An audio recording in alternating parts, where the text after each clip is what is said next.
ഇന്ന് എന്തൊരു ചൂടല്ലേ. വെള്ളം ഉണ്ടോ ശാന്തൻ? വെള്ളം കൈ അത് ഇത് ഞാൻ കൊണ്ടിട്ടിട്ട് തരാം. എന്നെ കൊണ്ടിടും. വെള്ളം തുള്ളിവാഴില്ലേ?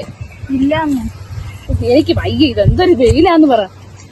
കുറച്ചേരം ഇവിടെ വന്നിരിക്കും. ഇതെങ്ങനെയും തീർത്തിട്ടങ്ങ് പോകാമെന്ന്. എനിക്ക് വയ്യ. മറ്റേ പുള്ളി എന്തേ രാജേട്ടനെത്തി? ഇപ്പൊ എന്നാ വരികയായിരിക്കും. അത് ഞാനിനി എപ്പോ വരാം.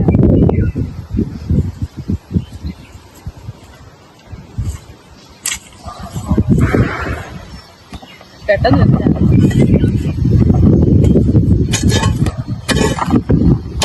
ഇവിടുത്തെ മണ്ണ് കുറച്ച്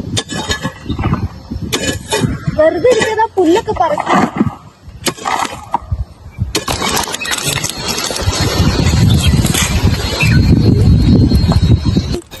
ശാന്തേ, കൊച്ചിന്റെ കല്യാണം വല്ലതും ആയോടി? കൊച്ചിന്റെ കല്യാണം നോക്കുന്നുണ്ട്. ഇന്നലെ ഒരു ആലോചന വന്നിരുന്നത്. ആണോ? ഒന്ന് നോക്കി. നിനക്ക് ആ ലോൺ കിട്ടിയോടി? ലോണിന് അപേക്ഷ കൊടുത്തിട്ട് പഞ്ചായത്തുകാർ ഓരോന്ന് പറയും. ഒരിക്കൽ ഒരു സർട്ടിഫിക്കറ്റ് ഉണ്ടോന്ന് പറയും, അടുത്ത സർട്ടിഫിക്കറ്റ്. അവിടെ ഇരിക്കുന്ന ആ പുള്ളിക്കാരത്തി ഉണ്ടല്ലോ, ഒടുക്കത്തെ ചെറുക്കില്. ഞാനിവിടെ ചൂടാണ്. എന്റെ പൊന്ന് രാജുവേട്ടാ, ഇപ്പഴാണോ വരുന്നേ? ആണോ? പുറത്തോട്ട് പോയതാ. ആ, എങ്ങനെയാലും പെട്ടെന്ന് തീർക്കാം. എനിക്ക് വയ്യ ഇവിടെ നിൽക്കാൻ. ഇത് ഭയങ്കര ചൂടാ. വെള്ളവും തീർന്നയാളെ ഇറങ്ങിക്കോട്ടെ. ഞങ്ങൾ അങ്ങോട്ട് ഇറങ്ങട്ടെ, കൊറേ നേരമായി. ആയിക്കോട്ടെ. ആ, എന്നാ ഞാൻ നോക്കിക്കോട്ടെ. ഒരു ചാന്തേ ആൾക്കാ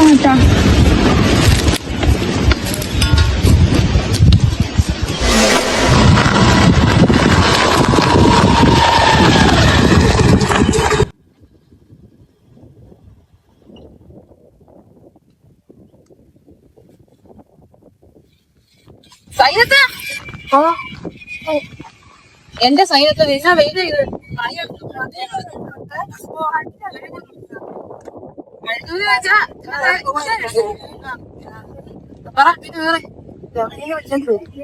രമയുടെ വീട്ടിൽ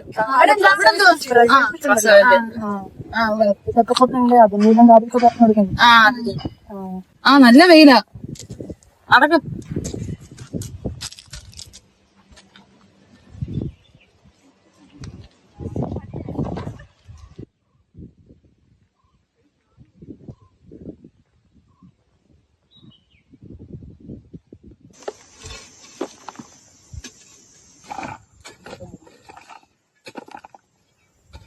രാജുട്ടാ, ഈ വഴിക്ക് നമ്മളെ രമണിയുടെ മോള് ഡ്രസ്സേറ്റ് എടുക്കണ്ട. നമ്മളെ ഹെൽത്ത് ചെക്കപ്പിന്റെ കാര്യത്തിന് അങ്ങോട്ട് പോണത് പറഞ്ഞില്ലേ?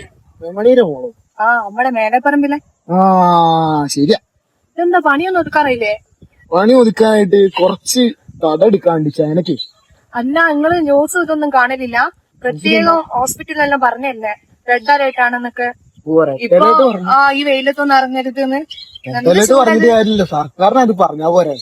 നമുക്ക് ഈ കൃഷിയില്ലാണ്ട് നടക്കില്ലല്ലോ. ഇന്ന് ഒതുക്കിയില്ലെങ്കിൽ നാളെ ഇങ്ങനെ മഴ പെയ്താലോ എന്ന് വെച്ചിട്ട് നമ്മുടെ ശരീരം നമ്മൾ നോക്കണ്ടല്ലേ? ഇതിപ്പോ ഒതുക്കിയിട്ട് കയറാന്ന് വെച്ചിട്ടാ. നല്ല ചൂടുണ്ട്. നോക്കി കണക്കെ ചെയ്യട്ടോ.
നമ്മള് രമണിയുടെ മോള് പ്രസവിച്ചിട്ടില്ലേനു.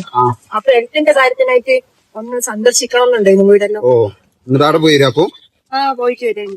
ഇന്ന് ടൗണിലേക്കല്ലേ? ആ, ടൗണിലേക്കാ. കുറച്ച് ഒപ്പം കിട്ടിയാ. നമ്മളെ രാജുവായിട്ട് നമ്മളെ പണിയെടുക്കുന്നുണ്ടല്ലോ.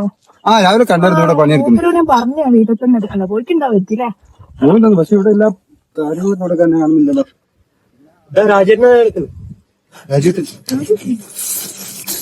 രാജുട്ടാ ഇതെന്താ പറ്റി? ആ തലക്ക് വെയിലുണ്ടാന്ന് തോന്നുന്നുണ്ട്. നമ്മൾ എണീച്ച് കിടത്തിയാലോ വെള്ളം കൊടുത്താലോ? ആദ്യം ഈ ചൂടത്തു നിന്ന് മാറ്റി കിടക്കണം. ആ നമ്മൾ സൈഡോട്ട് മാറ്റി കിടത്താ മതി. ഒന്ന് എണീപ്പിച്ചാലോ? മാറ്റി കിടത്താം. ശരിക്ക് നല്ല കിടത്താം.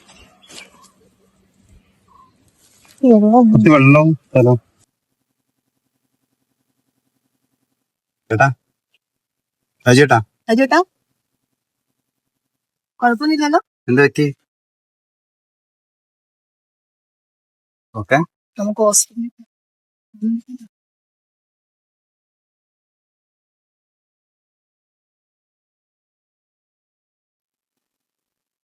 എല്ലാവർക്കും നമസ്കാരം. നമ്മുടെ നാട്ടിൽ വേനൽക്കാലത്ത് ചൂട് വളരെ കൂടുതലാണ്. അതുപോലെ തന്നെ ചൂട് മൂലം ഉണ്ടാകുന്ന അസുഖങ്ങളും വർദ്ധിച്ചു വരികയാണ്.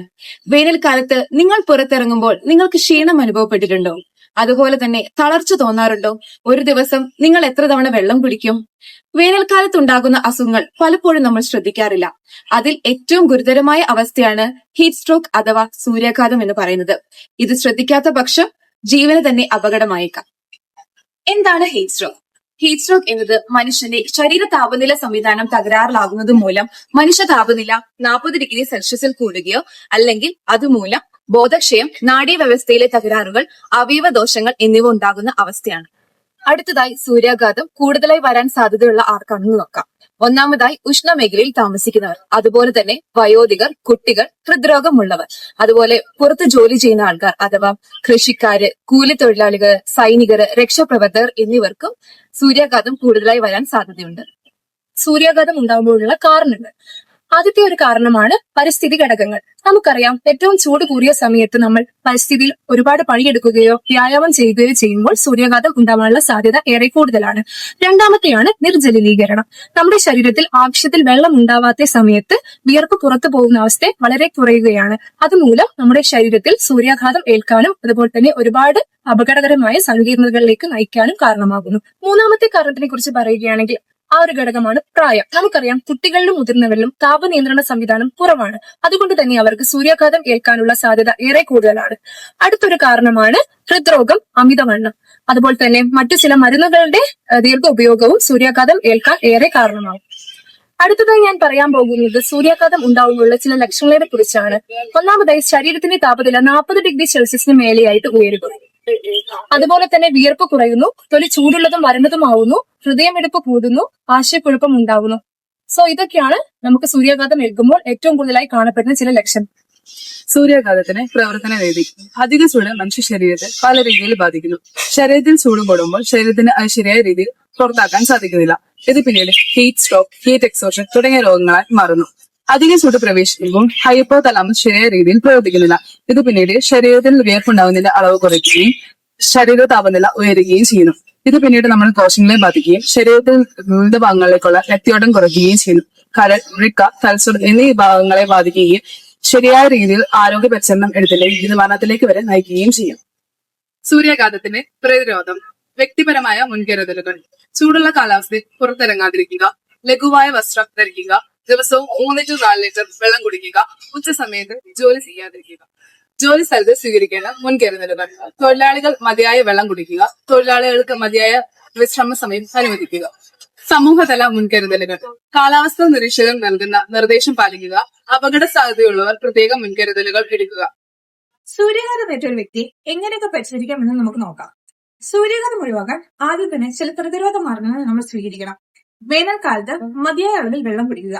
അതുപോലെ സൂര്യപ്രകാശം കൂടുതലുള്ള സമയങ്ങൾ, പ്രത്യേകിച്ച് ഉച്ചയ്ക്ക് 12 മണി തൊട്ട് 4 മണി വരെയുള്ള സമയങ്ങൾ പുറത്തു പോകുകയോ പുറത്തെ ജോലികൾ ഒഴിവാക്കുകയോ ചെയ്യുക. പുറത്തു പോകുമ്പോൾ ലളിതമായ വസ്ത്രങ്ങൾ ധരിക്കുക. അതുപോലെ ചൂട് കൂടുതലുള്ള സമയങ്ങളിൽ തണലുള്ള സ്ഥലത്ത് വിശ്രമിക്കുക. ഒപ്പം ജലാംശം കൂടുതലുള്ള വസ്തുക്കൾ, അതായത് പഴങ്ങൾ, പച്ചക്കറികളൊക്കെ നന്നായി കഴിക്കുക. ഇത്തരത്തിലുള്ള മാർഗങ്ങൾ സ്വീകരിച്ചാൽ സൂര്യാഘാതം ഒഴിവാക്കാൻ നമുക്ക് സഹായിക്കും. സൂര്യാഘാതം സംഭവിച്ചു കഴിഞ്ഞാൽ ഉടൻ തന്നെ പ്രഥമ ശുശ്രൂഷകൾ നമ്മൾ നൽകണം.